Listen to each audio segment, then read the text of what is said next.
Okay, I just hit the button. I think we are going to be live. So Yes. we're waiting. Hello to everybody. I think we are live now, and I'm so honored to be here with Lisa Bernath. She's a daughter of a survivor of the Holocaust. So I'll be interviewing her. Sorry for my English. I'm trying to do my best, but I think this is a story that should be told. So I'll be asking her some questions. Thank you for watching this stream. I don't know if there's people that it's going into this stream. So hello to everybody wherever you are. Thank you for being here in this stream, and I think you should hear all of this story that deserves to be told.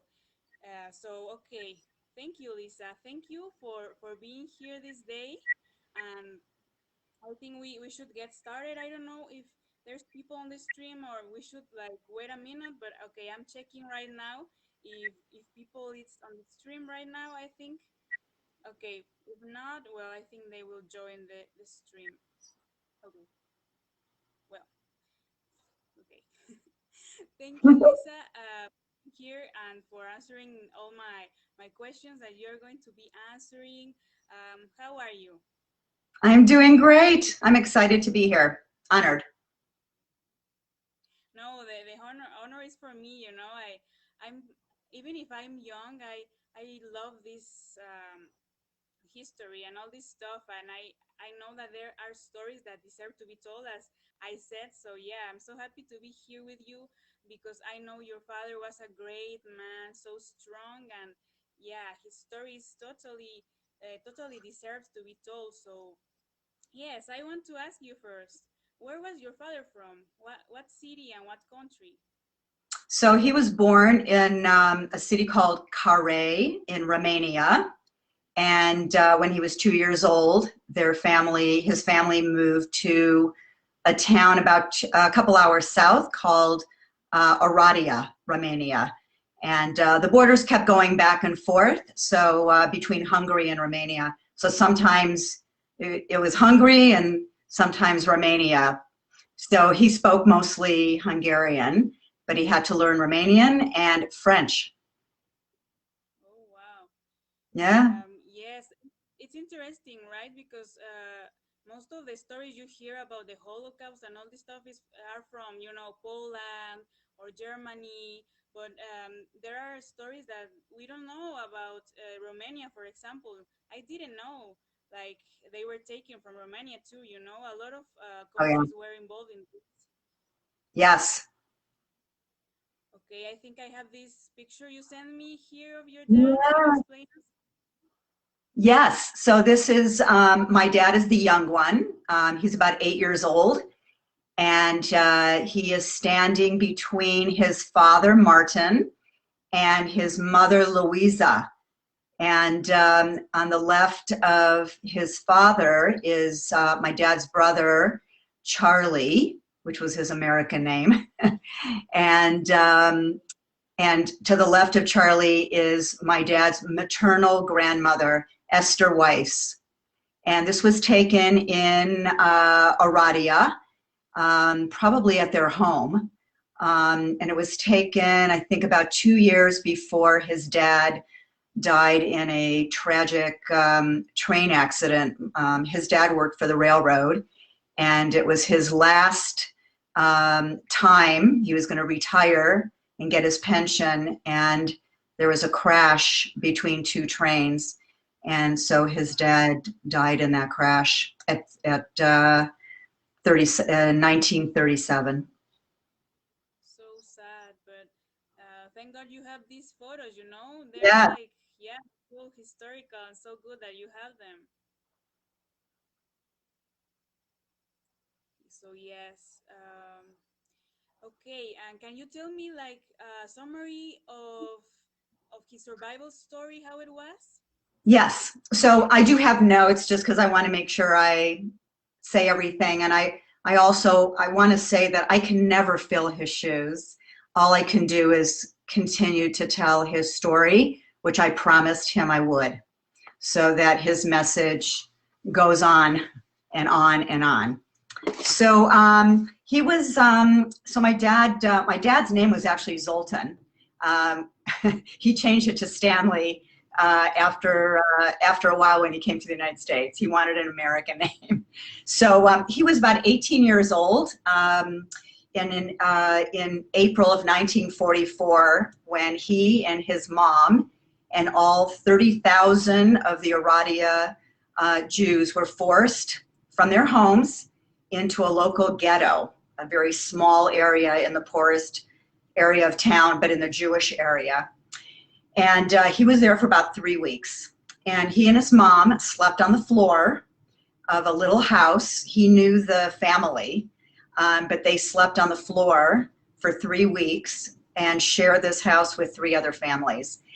And no one knew what was going on, and no one knew what was going to happen, and they would ask questions. And it was actually the Hungarians who were kind of policing the ghetto. And that area of Romania was taken over by the Romanians because it was on the border between Hungary and Romania. So now it's Hungary, and people from his own town were now policing this ghetto. So after 3 weeks, it was announced that they were going to be relocated, and they didn't really know what that meant and didn't know where they were going to go. So the cattle cars started showing up, and it's not on a regular railroad track where it would be passenger trains. It was in a different part of town, and it was for cattle, for livestock. There were about 7 transports. I think he was on the 5th transport with multiple cars, and about 60 people were crammed into each of these cars with just little windows with bars on the top.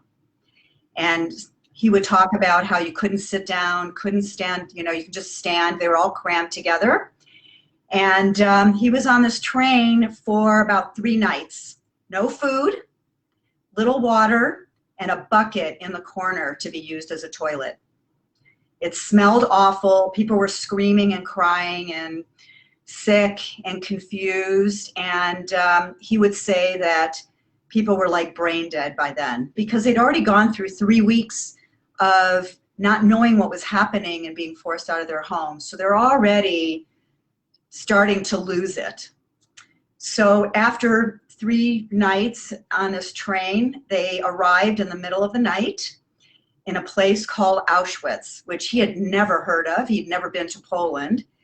And he referred to this place as hell. So people were, when they opened the doors, people were screaming. They were forced off this train car, this cattle car. Dogs were barking. There were bright lights.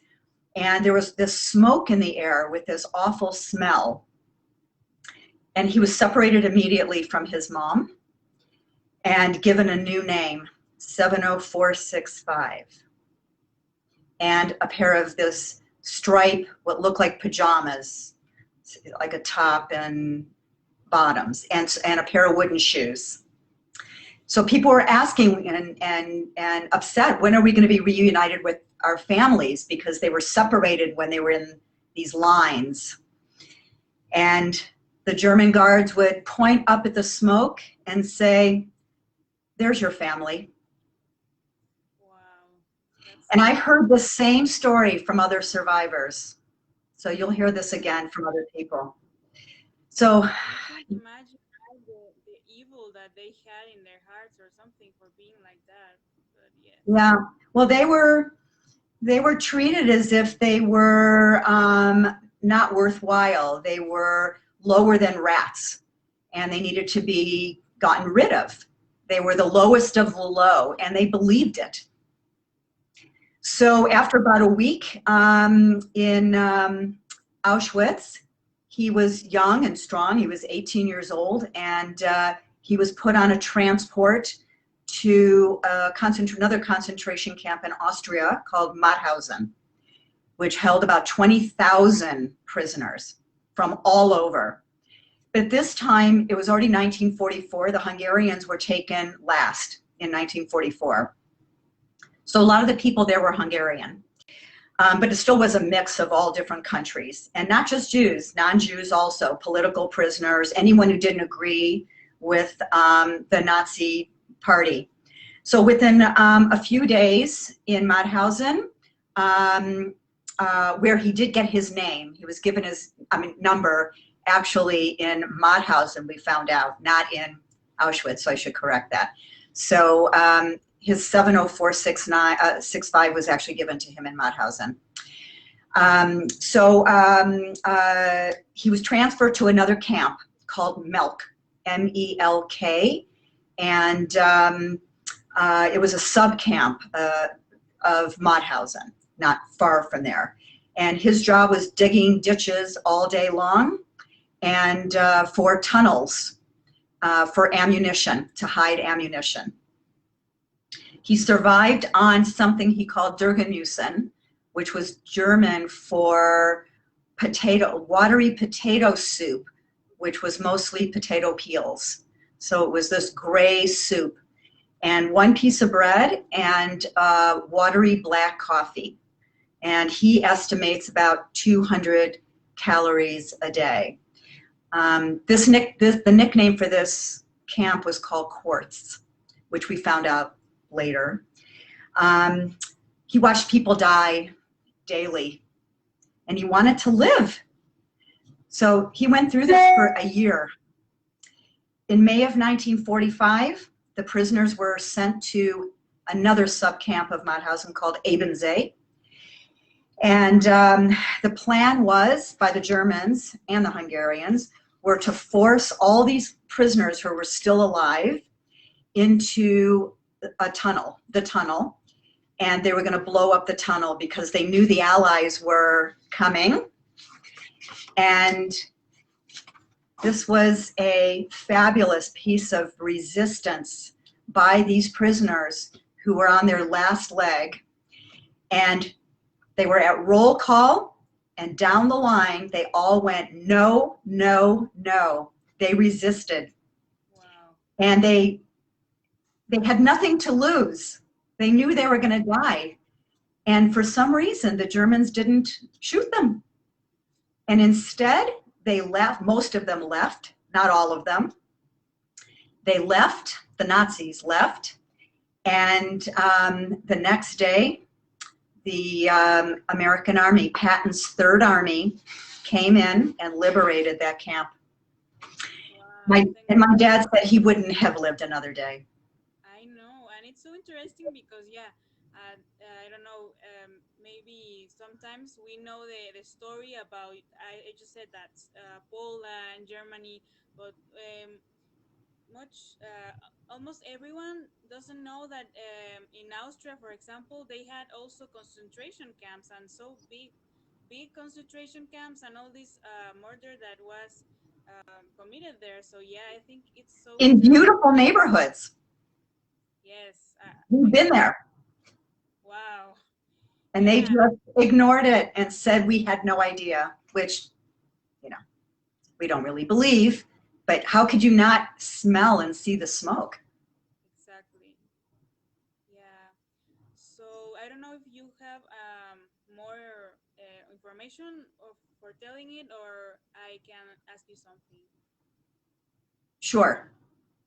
Okay. In my research about him, I heard his testimony, and he said that once he experienced compassion by a German soldier. Can you tell us more about that story? Yes, so he was in Melk, and he was in this courtyard near a guard tower, and a package dropped, like a brown paper bag, and he was afraid to look up and afraid to touch the package because he thought the guard might shoot him, or if he didn't pick it up, the guard might shoot him. So he decided to pick up the package, and in the package was the guard's lunch. It was 2 pieces of bread and a piece of meat in the middle. And he did that for about a week, which... That's amazing, And so it helped him with sustenance, but the thing that gave him the most strength was that it was a message to him that there was hope, that not everybody was a monster. not all Germans were monsters, and even not all Nazis. They were doing that what they were told, and it's not to forgive them or give them a pass, but that not everyone was a monster. Yeah, I think that's a thought, like a difficult thing to learn. It was a difficult thing to learn for him, right? But yeah, he experienced that compassion by that German soldier. So, oh my God, yeah, you can realize that not everyone is like the same. You can't generalize people. Exactly, which is another fabulous message. Exactly. I'm so glad you brought that up. I think he said that once, right? Yes, cannot generalize, cannot profile. My dad and I would have these conversations all the time. Yeah, yeah, that's amazing and so touching because, yeah, that soldier obviously he didn't want to be there, but he needed to do that because he could get killed or something. But thank God he was helping your dad and maybe other prisoners. We don't know, but yeah, that's a In beautiful this story. awful situation, he showed a little bit of compassion to this, starving boy. Yeah. Yeah, that's great. Like in the midst of this horrible event, there is hope too. So yeah. Yes. I also at the testimony I have a question for you. Why did he say that he died and was revived when the camp was liberated? So he would talk about this, and I'm so glad you brought up this question. He was down to about 65 pounds, he's guessing, and he was almost 6 foot tall. And he was starving and broken, and this is the day before liberation. Of course, he didn't know he was going to be liberated. And he was crawling on the ground looking for worms and grass to eat because he was so hungry. And he just felt that this is it. He's going to die, and he can't go on. And the next day, they were liberated. And he doesn't remember being taken to a hospital, but when the Americans came in, they found him in a pile of bodies, and he was moving. He must have been moving, and they saw him and picked him up. They had like Red Cross sort of makeshift hospitals set up around in the area. And he and other people, survivors, were taken. Not all survived even after being liberated because they were in such starvation, that when they gave them food, their stomachs exploded. Wow, So yeah. he would say the day before he died, the day of liberation, he was revived, and what did he say? He was reborn. Wow, And he yeah. called that his other birthday. May 6th is his other birthday. Oh yeah, that's amazing, because it was a miracle. I think he Yeah, fainted or something, right? Because he was starving and all this, and thank God it was a day before liberation, and then they came for him, and they found him in this pile of bodies. That it's wow, this horrible experience, but thank God they could save him, and yeah, yeah, of course. And now I know why he said that. Why he said like he was dead and then they revive him. That's why I put yeah, this title to the post I put of this yeah. information. Loved it. From death. So yes, Awesome. it's like a beautiful experience. The thing that he was born again, and he Yes. celebrated his birthday that day. That's so And cute. not in a religious way at all. Yes. Okay. And in your opinion, what do you think that was the clue of his survival? Like, So he would talk about this a lot in his, when he would speak. And because he wanted to motivate people, he realized it's not just telling his story, the details of his story, but he wanted to also have a message to people. what he learned from it. And so two things were the most important as far as the survival part, and never giving up and always believing in yourself. He believed he could survive. He Wow. never gave up. He somehow made it through. And I think luck, and he and I would talk about this, certainly has something to do with it. Um, uh, but he strongly believes in those two things that really kept him going. Yeah, wow, it's amazing, right? How strength we can be as humans in these kind of terrible situations, and in the other hand, we are so weak, right? I don't know, we have this life that is so weak. In a moment, it can end, but Yes. on the other hand, we have this strength that we don't know where does it comes from, right? But yeah, it's amazing. It's amazing that people could survive these kind of horrors because it was a terrible situation. So And I yeah, believe he was like this as a boy because he had to live through his dad dying when he was 11, and he had to live through a lot, anti-Semitism. He had to live through a lot even as an adult in the United States, and he he used that to as kind of survival skills for the rest of his life. So I really believe that it was innately part of him before he went, into the concentration camp. wow. And do you think it was just like the strength that he had, or that he had faith in him, or do you think it had to be too with I don't know if he believed in something else, like I don't know if he had a belief in something, or do you think it's just that he believed in himself or in something He bigger? believed in himself. And it wasn't really until the last several years of his life did he think about believing in what he would call a higher power, something greater than himself. And I think it's just as he got older, he felt it would be, somehow he felt connected to something greater than himself. But he definitely drew on himself and his own power, even in that state of almost death.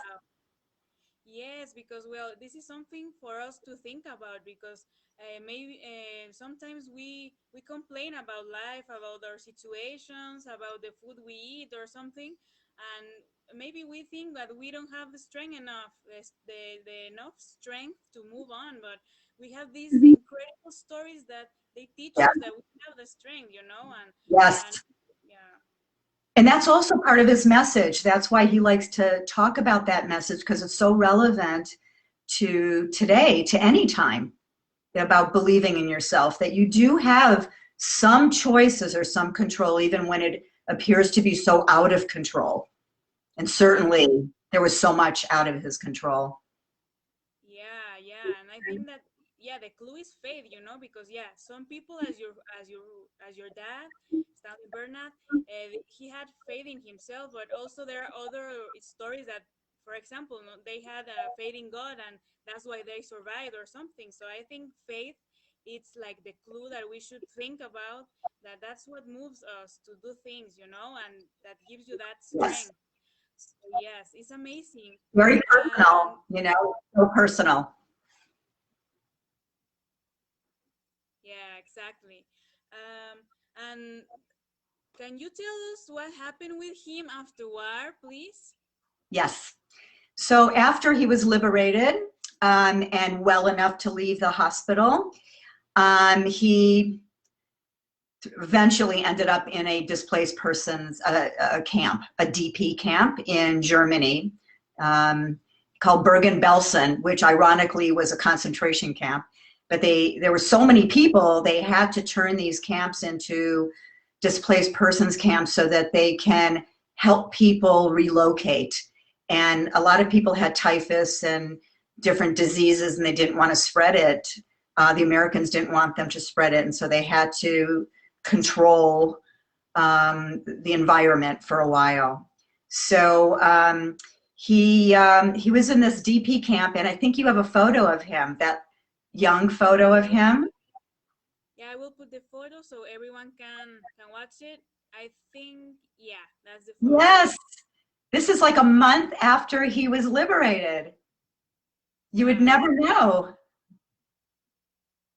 Yeah, I This is think it has it's the June 5th, here. and it says Bergen-Belsen. So he was in the DP camp. And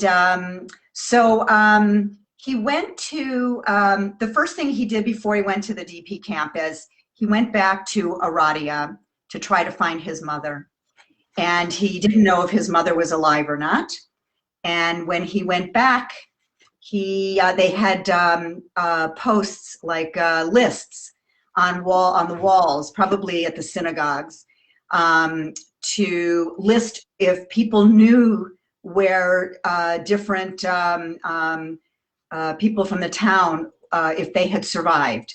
And his mother was on the list, so he knew his mom survived, and he looked for her and found her, and they discussed about where they were going to go.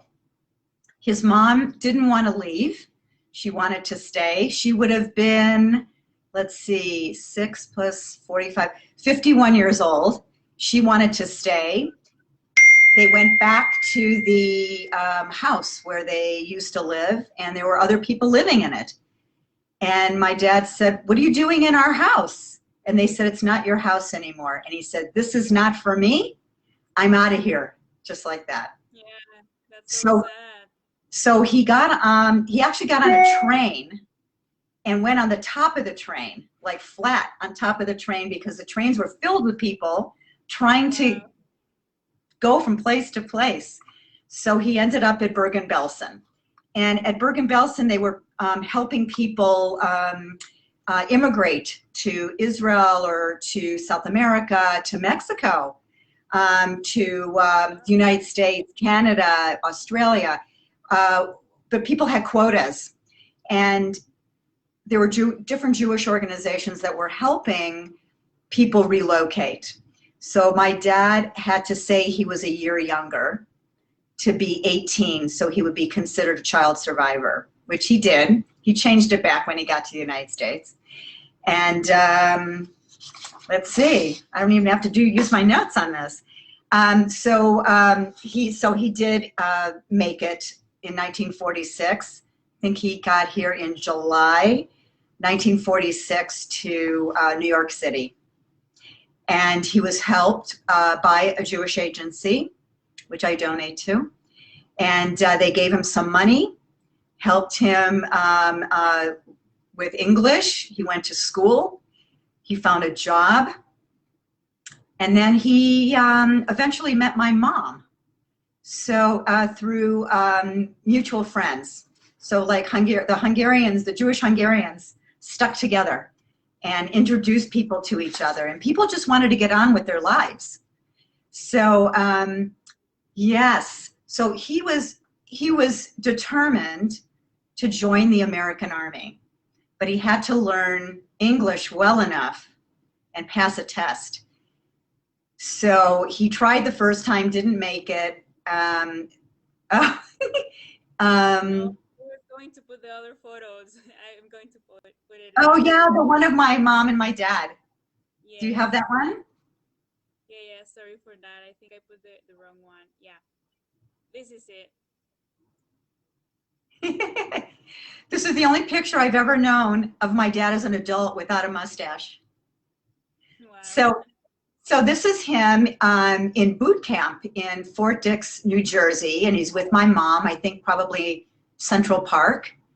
And it was before, so he did eventually pass the test. Oh, look at him. He was so young. Yeah. So this is 1948, 47 or 48. Yeah, they look so young. Yeah, he's like 21. He was so young. Wow. And he finally passes the test, and he goes to Fort Dix, New Jersey, and he's in boot camp. And they tell him, and he says it just like this: "Son, you're going overseas." He was so excited. He He thought he was going to Korea because it was the Korean War that was just brewing. And they said, no, you're going to Germany. It's like, oh, he just came from there. He goes, I just came from there. Exactly. So they sent him to Frankfurt, Germany, and his job was in intelligence. So they taught him about intelligence and they trained him. And he says it's the best 4 years of his life.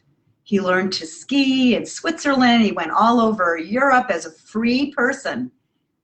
So when he would do his speaking engagements, and like the photo you put up before, where he's with all those people on the stairs. Yeah, I can put it. Okay. Yeah. Yes. So this is after a speaking engagement at the Los Angeles Holocaust Museum, where I was a guide, a docent, a guide. This is the back stairwell, and they're just following him like a Pied Piper. So people like, you know, these teenagers would ask him, how can you serve in the army next to Germans in Germany? And That's he what I would, was about to say, actually. Yeah. so he would say, you know what? They weren't all bad people. You can't blame a whole country. They weren't all Nazis. How many were Nazis out of how many millions? And so he can't blame them all. And so that was another thing about profiling and stereotyping and a lesson for him. And so he says, sure, they were probably Nazis I had to work next to, but I'm free. I survived. I won. And so he was so proud. He was so proud to be an American soldier and serve the country that adopted him. Yeah, I think usually that's cry when I say that because it made him emotional. Oh, it's okay. Yeah, you should be so proud. I know you are so proud of him because, I am. yeah, I can't imagine like the horror of being, in that war and then go free and he came to America and he was okay. Yeah, now I'm in USA, but then he wanted to be a soldier. I don't know. Maybe the experience with the good soldier influenced that. We don't know, right? But yeah, Don't know. after seeing all that horrors and all that bad soldiers that they were killing people like innocent people, he decided to be a soldier. It's amazing because Interesting, right? I never thought about that aspect of it. That's maybe great. yeah, maybe it was. And yeah, I think it Yeah, was he was thankful, as right. you He say. wanted to do good things for his new adopted country, not evil things. Yeah, So that's after he amazing. came back, so after 4 years he came back, he ran into my mother. So they reunited in the Catskill Mountains in New York and got together and got married. And very shortly after, my twin sister and I were born.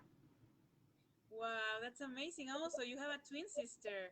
I do, that lives in Cleveland, Ohio, which eventually they went from New York to Cleveland, and that's where I was raised. I was born in New York, my sister and I, but when we were two, like my dad left when he was two, we were raised in Cleveland.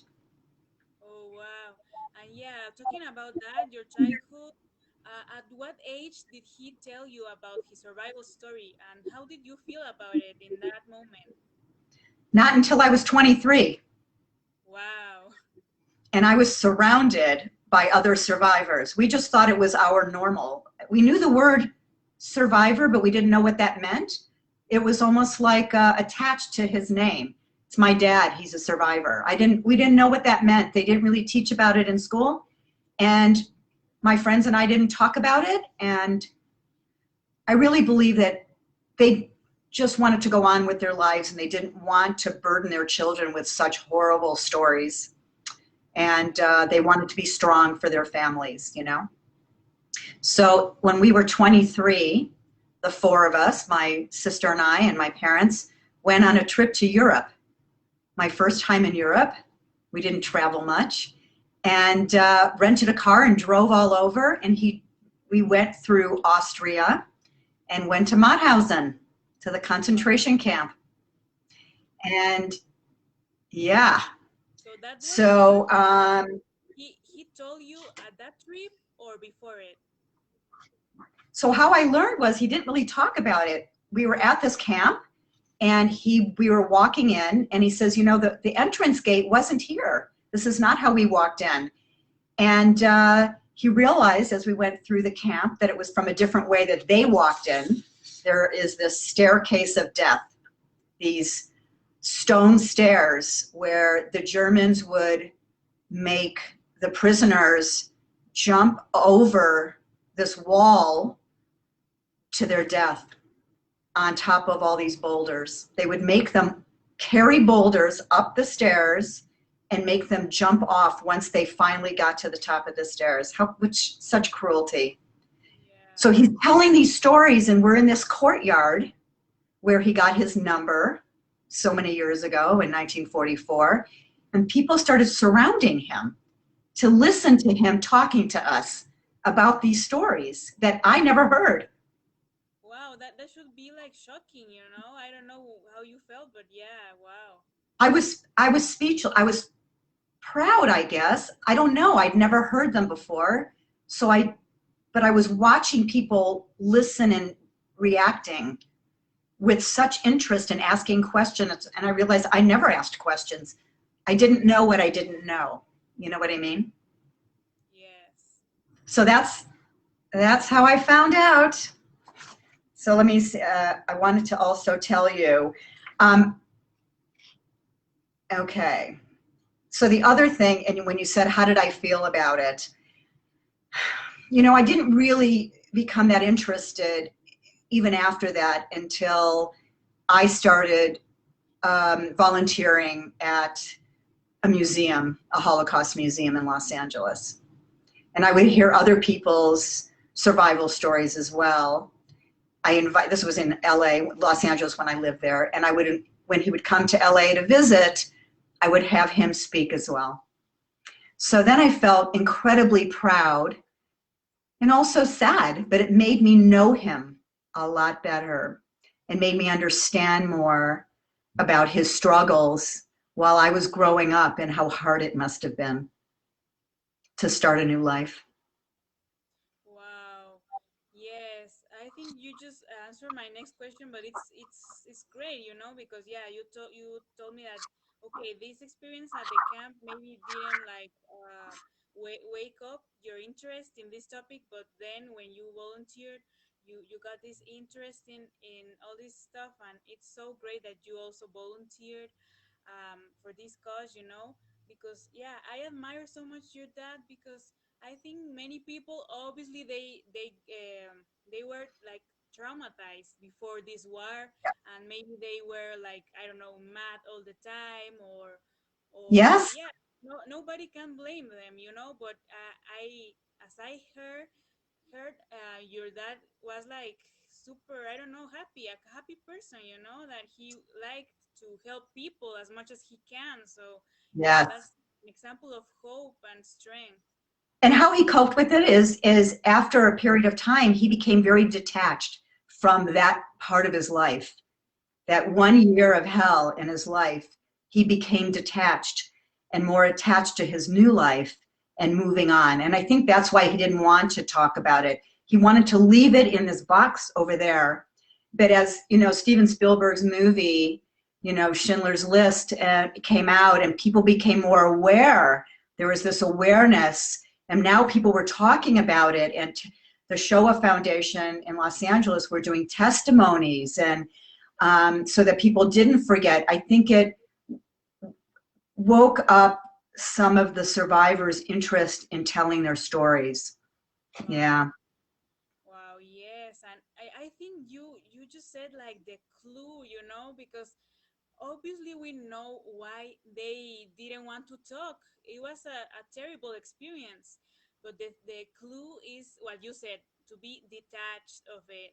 So yeah, many people couldn't do that in all their Now, lives, even if they got liberated and they survived, they couldn't do that. I think that's the clue, right? Even if it's yes. difficult to talk about those experiences, I think that the clue is that trying to detach from that experiences. So yeah, I think it's so difficult, but I think that it's possible, and your dad is an example of that. He is. He is. Not that he didn't bring some of that with him into Or a family. It's so hard not to, but that's why I was saying it made me know him better so that, what I witnessed wasn't put into the wrong place. But I didn't know that as a child, of course. So, but certainly people struggled. They definitely struggled, but they moved on and had families, which was the most important thing. yeah, can you imagine if those all the survivors they wouldn't survive? All the descendants they had, you shouldn't be you wouldn't be here. It's amazing.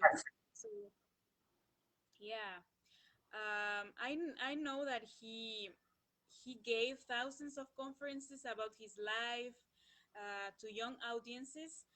What advice did he use to give to young generations? Um, his biggest message was to not hate, no matter what. He called it a parasite invading your brain.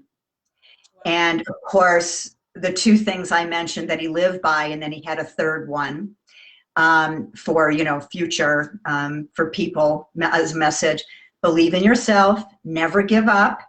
No one is better than me, and I'm not better than anyone else, just different. And just because the difference was that he was Jewish. That was what the difference was. Exactly. So yeah, I think that's a message that well, all as humans we should like think about that, but also these young generations we should think about that, but because we live in this world that yeah, it used to point out people, and maybe to think that we are better than other one, and yeah, we shouldn't think like that, and we should yeah, be kind and all this stuff, because Yes, yeah, what you said, hate, it's super bad, and I think that this is a super good message for us to think about this and to not hate anybody, because we are all humans, we are all, yes. we We need can to agree be to disagree. Don't have to agree on everything. One exactly. one of the things you had a question to me, and I don't know if you skipped over it, but I do want to mention it. Maybe I combined it with the other question where you about my interest in ancestors. Were you going to Oh ask me about yeah, that? yeah, I'm so sorry. Yeah, I am going to say it. Okay. Yeah, the question was that if that experience of knowing what happened with your dad wake up your interest to search about your family ancestors. Yes. So I'm the family genealogist, self-appointed, and I love it. I've been doing it for 12 years. And it started out as just to find out about how far back can I go up one tree on each of my mom and dad's side, because I didn't know much and they didn't know much. And there were so many records out of documents, and I started going online and I went crazy. What it turned into was I wanted to know, who were these people? Like, where were they from? How am I related to them? Where do they come from? What do they do for a living? Who survived that I didn't know about? Who perished that I didn't know about? Saying their names, this is what I got out of it, saying their names out loud by myself here acknowledges their existence, because there is no grave for those people. And I'm up to about 200, at least 200 by name that perished between my mom and my dad's side. Wow, that's a huge number. And yeah, I think it's so important, right? To go back to your roots and know all this stuff, because you can understand where do you come from and be more aware of it. So yeah, I think I should ask this right now, that what would you say to my generation or young generations about the importance of knowing your family roots? Perfect way to join those two questions. Um, we are. where we come from. I believe we are where we come from. The generations before us helped shape who we are today, I think. And knowing and understanding that gives us a different perspective on who we are. I really believe that. Simple answer, but No, yeah, that's super true because me at my 20 years, I have been in all this search. Well, my mom was the one that started searching this genealogy stuff about her family, but I got so involved in it, and I think it's amazing because you can understand, yeah, why you are here, why you think the way you think, and all this kind of stuff. And I think it's important because I have seen in my generation that they don't have this interest of knowing about the roots. It's just that, okay, yeah, I know my grandparents, maybe I know the names of my great grandparents, but I don't know any other information where they come from or why, right. because yeah, we all came from different roots. So yeah, it's so interesting, and thank you for that message because yeah, I think that young generations and, well, every one of us, we should go back to our roots to understand what's happening in our lives, in our families, and this is so important. And your story, your great grandparents, you found out you had a survivor, right? Yes, she was my great grandfather's sister. Yeah, Yeah, I will talk about her in another life, but yes, that's an amazing story too. crazy. Yes. So okay, for like going finish to finish this interview, I wanted to ask you. I know this is a quote we always see. I don't know, Jewish events or Jewish organizations or whatever, but what does it mean never again for you? Taking a stand on eliminating hate, bigotry, racism, and anti-Semitism. We can see it in what's happening today in our world today and how easy and dangerous it is to spread these ideals. That's true. Yeah, yeah. We should be like standing right in this in our, yeah, in what we think, and not hate people, and doing all this good stuff. As you said, you volunteered, and that's an amazing thing. And I think that for example, doing these interviews, I hope that people can listen about this. Maybe people that haven't listened anything about Holocaust or these kind of stories, and I hope my generation uh, can listen these interviews and be more aware of what happened in that horrors, so we can say it for sure never again, because yeah, Yes, the world is full of cruelty, of evil. For example, yeah, here in Mexico, we have this situation so difficult about the violence, the murder, and all this stuff that it's happening.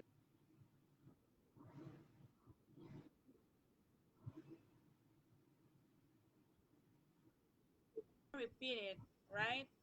There's a quote. I think you yeah, have listened, right?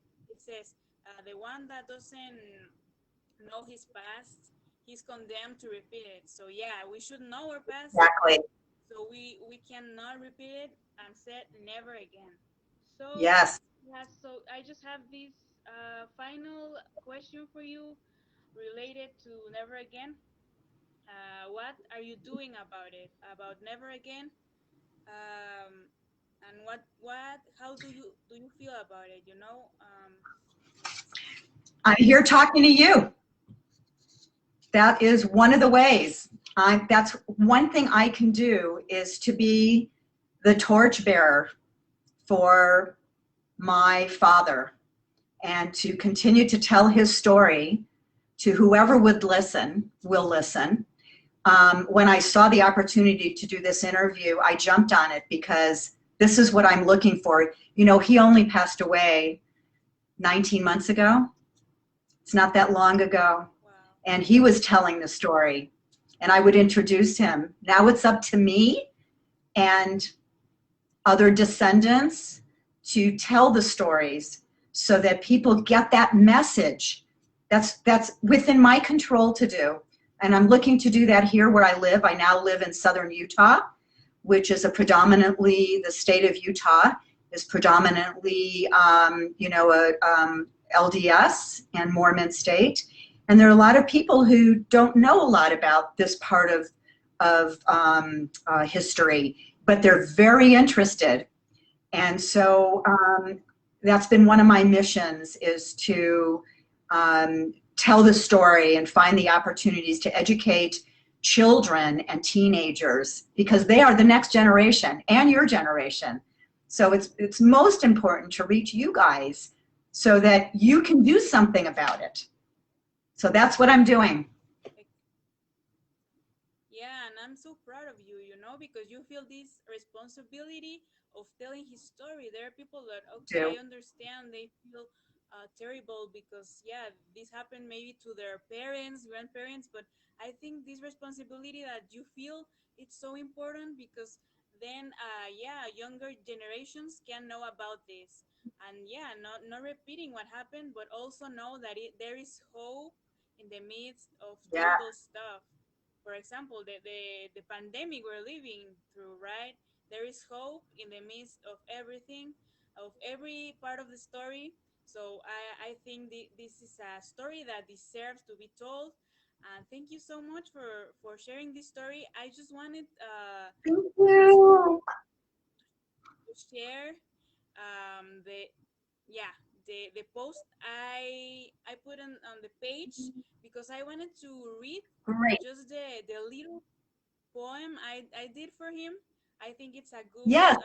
good way of yeah ending this interview and admiring him, right?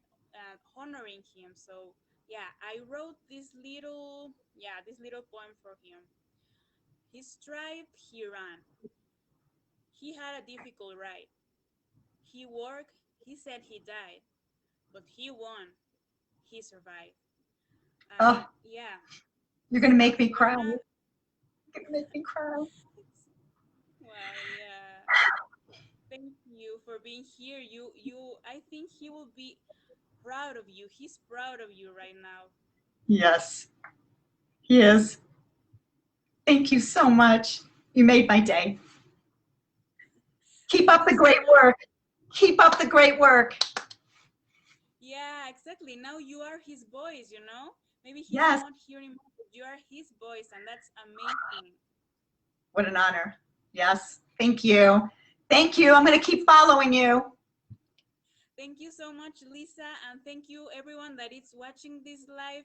I hope you enjoy it and you learn from this experience and also understand it because my English, yeah, is not very good, but yeah, thank you everyone and greetings, blessings to everyone that is watching.